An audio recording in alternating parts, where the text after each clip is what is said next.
Mister ladies viewers அனைவருக்கும் வணக்கம். நான் டாக்டர் நித்யா, சித்தா பிசிஷியன். சர்க்கரை நோயாளிகள் இப்போ எனக்கு சுகர் வந்துருச்சுனாவே உடல் எடை குறைஞ்சிக்கிட்டே வருதுன்னு சொல்றோம். உடல் பருமன் எதனால குறையுது? அதிகமாக நமக்கு சர்க்கரை நோய் இருக்கும்போது ரத்தத்துல நமக்கு பிளட் சுகர் லெவல் அதிகமாகுது. ஒரு 300 அபோவ் ஆயிடுச்சுன்னா உடல் எடை குறைஞ்சிக்கிட்டே வருது. இப்போ இதற்கு தான் நம்ம என்ன பண்றோம்னா, தேவையான மூலிகைகள், உணவு அந்த ஊட்டச்சத்து அப்படின்றது கரெக்டா எடுக்கணும். அப்போ புரோட்டீன் லாஸ் ஆகுறது நம்ம கண்கூடா பார்க்குறோம். ஸோ நிறைய பேருக்கு சுகர் டெஸ்ட் இருந்துச்சுன்னா, சுகர் டெஸ்ட் எடுத்து பார்க்கும்பொழுது நமக்கு தெரியும். யூரின்ல குளுக்கோஸ் இருக்கிறதோ, இல்ல புரோட்டீன் இருக்கிறதோ நம்ம பார்க்குறோம். ஸோ இந்த மாதிரி இருக்கக்கூடிய சமயங்கள்ல நமக்கு உடல் எடை குறைஞ்சிக்கிட்டே போகுது. நிறைய பேர் கூட பார்ப்போம், எங்கன்னா வெளில போயிட்டு வந்தா, "என்ன சுகர் இருக்கா? இளைச்சிட்டே போறீங்களே?" அப்படின்லாம் கேட்குறாங்கன்னு சொல்லுவாங்க.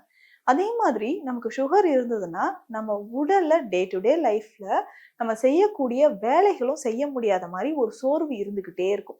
நம்ம உடல்ல பார்த்தோம்னா ஒரு சோர்வு இருக்கிறது, வேலை செய்ய முடியாம இருக்கிறது, இந்த மாதிரி பிரச்சனைகள் இருக்கும். இப்படி இருக்கிறவங்களுக்கு என்ன ஊட்டச்சத்து நம்ம சாப்பிடலாம்? பொதுவா நம்ம சித்த மருத்துவத்துல நிறைய மூலிகைகள் இருக்கு. மதுமேக சூரணம் நம்ம சாப்பிடுறோம். அடுத்ததாக பார்த்தோம்னா திரிஃபலா சூரணம் எடுத்துக்கலாம். நாவல்கோட்டை சேர்ந்த மருந்துகள் எடுக்கிறோம். இது எல்லாமே சர்க்கரை நோய்க்கு நம்ம கொடுத்துட்டு இருக்கிறோம். அதாவது சர்க்கரை நோயில எத்தனை வகைகள், 20 வகையான சர்க்கரை நோய்கள். அது வாதம், பித்தம், கபம், இதை தொடர்ந்து 20 வகையான சர்க்கரை நோய்கள் இருக்கு. ஒவ்வொன்றுக்குமே தனித்தனியான மூலிகைகளோட கலவையை நம்ம பயன்படுத்தி தான் மருந்து கொடுத்துட்டு இருக்கோம். அப்படி இருக்கும்போது பொதுவாக நம்ம இளைத்த உடல் தேறுவதற்கு அப்படின்னே சொல்லலாம். அப்ப சர்க்கரை நோயால் இளைத்த உடல் தேறுவதற்கு நம்ம ஒரு ஃபுட் எடுக்கிறோம். இப்போ நிறைய பேர் பார்த்தோம்னா, நம்ம இந்த கருப்பு கவுனி அரிசியை நான் பவுடர் பண்ணி சாப்பிட்றேன் அப்படின்னு சொல்லுவாங்க. இல்ல இந்த நவதானியங்கள் எல்லாத்தையும் நான் கஞ்சி மாதிரி குடிச்சிக்கிறேன். சிறுதானியங்கள் எல்லாத்தையும் சேர்த்து வச்சு நான் இந்த சிறுதானியம் எல்லாம் போட்டு பவுடர் பண்ணி வச்சிருக்கேன். இதை நான் சாப்பிட்டுட்டு இருக்கிறேன் அப்படின்னு சொல்லுவாங்க.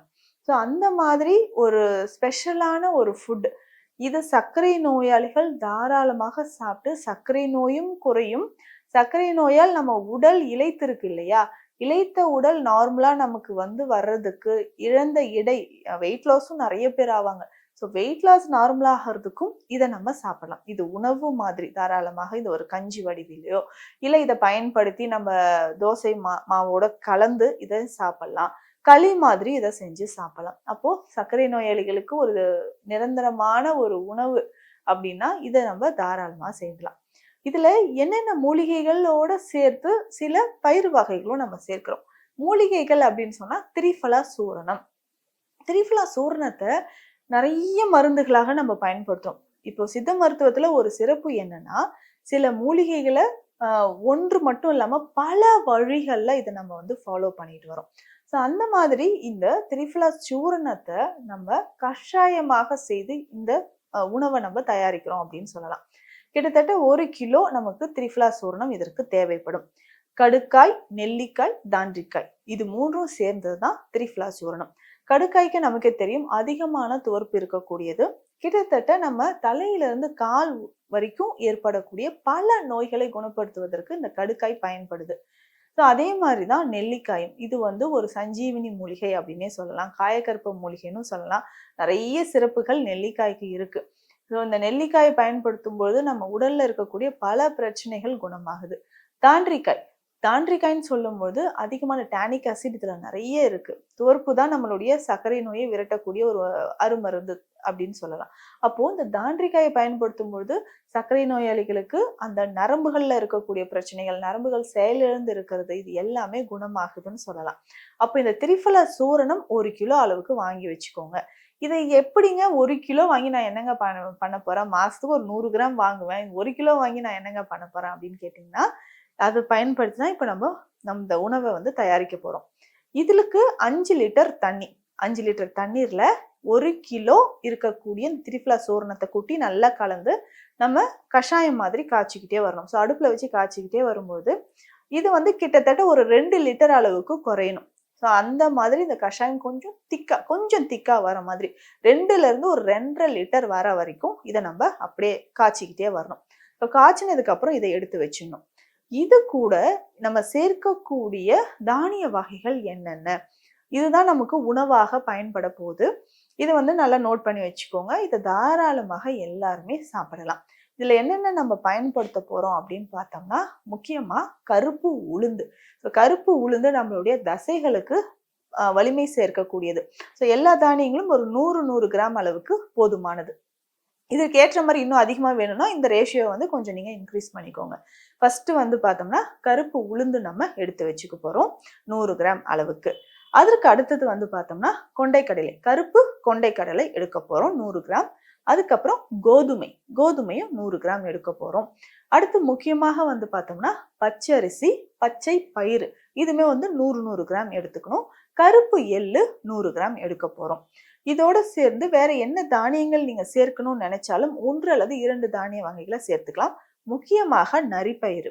நரிப்பயிறு சேர்த்தோம்னா சர்க்கரை நோயாளிகளுக்கு மிக சிறந்ததாக இருக்கும். நரிப்பயிறு இருந்தாலும் ஒரு 100 கிராம் நம்ம எடுத்துக்கலாம். இதோட முக்கியமாக கொள்ளு அப்படின்னு சொல்றது சர்க்கரை நோயாளிக்கு மட்டும் இல்லை, நம்ம உடல்ல இருக்கக்கூடிய அதிகப்படியான கொழுப்பை கரைப்பதற்கும் கொலஸ்ட்ரால் லெவலை குறைப்பதற்கும் கொள்ளு நமக்கு பயன்படுது. இத்தனை பயிறு வகைகளும் நம்ம 100 கிராம் எடுத்து என்ன பண்ண போறோம், இந்த கஷாயம் எடுத்து வச்சிருக்கோம் இல்லைங்களா, இந்த கஷாயத்துல போட்டு கலக்க போறோம். இந்த கஷாயம் வந்து சூடு ஆறுன பிறகு கஷாயத்துல போட்டு கலந்து நைட் ஃபுல்லா இது கஷாயத்திலே நல்லா ஊறணும். இரவு முழுவதும் இதை அப்படியே விட்டுருங்க, நைட்டு ஊறட்டும். காலையில நல்லா ஊறுன இந்த பயிர் வகைகள் எல்லாத்தையும் எடுத்து வெயில உலர்த்த போறோம். 2 - 3 நாட்கள் இதை வெயில நல்லா உலர்னதுக்கு அப்புறம் இதை பவுடர் பண்ணி எடுத்துக்கலாம். இந்த பவுடர் தான் நம்ம ஒரு சத்து மாவு அப்படின்னு சொல்றோம் இல்லைங்களா, அந்த மாதிரி சர்க்கரை நோயாளிகள் பயன்படுத்தக்கூடிய ஒரு உணவு முறைன்னு சொல்லலாம். இதை எப்படி பயன்படுத்தலாம்னா, ஒரு 1/2 ஸ்பூன் எடுத்து 2 கிளாஸ் தண்ணீர்லயோ இல்லை 1 கிளாஸ் வெந்நீர்ல கலந்து அப்படியே குடிக்கலாம். இல்லைன்னா நம்ம இதை கஞ்சி மாதிரி காய்ச்சும் குடிக்கலாம். எப்படி, ஒரு 2 கிளாஸ் தண்ணீர்ல 1 ஸ்பூன் ஃபுல்லா 5 ஒரு தேவையான அளவு 5 ஒரு 6 கிராம் அளவுக்கு இந்த பொடியை எடுத்து தண்ணீர்ல போட்டு கொஞ்சமா பால் சேர்த்து தேவைக்கேற்ப ஏலக்காய் பொடியோ நம்ம சேர்த்து கலந்து கஞ்சி மாதிரி ஒரு 2 கிளாஸ் காலையில தினமும் குடிக்கலாம். நல்லா இது குடிக்கும் பொழுது என்ன ஆகும்னா கொஞ்ச நேரம் பசி எடுக்காமல் இருக்கும். சர்க்கரை நோயாளிகள் சொல்லுவாங்க, அடிக்கடி எனக்கு வந்து ஃப்ரீக்வெண்டா பசி எடுத்துக்கிட்டே இருக்கு, சுகர் லெவல் வந்து அபவ் 300 இருக்கு, HbA1c நான் வந்து டெஸ்ட் பண்ணி பார்த்தேன், 7 or 8 இந்த மாதிரி ரேஞ்சில் இருக்கு அப்படின்னு சொல்லுவாங்க. இவர்களுக்குமே நம்ம என்ன பண்ணலாம்னா இந்த கஞ்சியை வந்து குடிக்கலாம். இல்லை அப்படின்னா களி மாதிரி குடிக்கலாம். களி சாப்பிட்றது நிறைய பேருக்கு வந்து பிடித்த ஒரு விஷயம். களி மாதிரி இதை செய்து சாப்பிடும்போது நமக்கு உடலுக்கு அதிகமான ஒரு வலிமையை தருது அப்படின்னு சொல்லலாம்.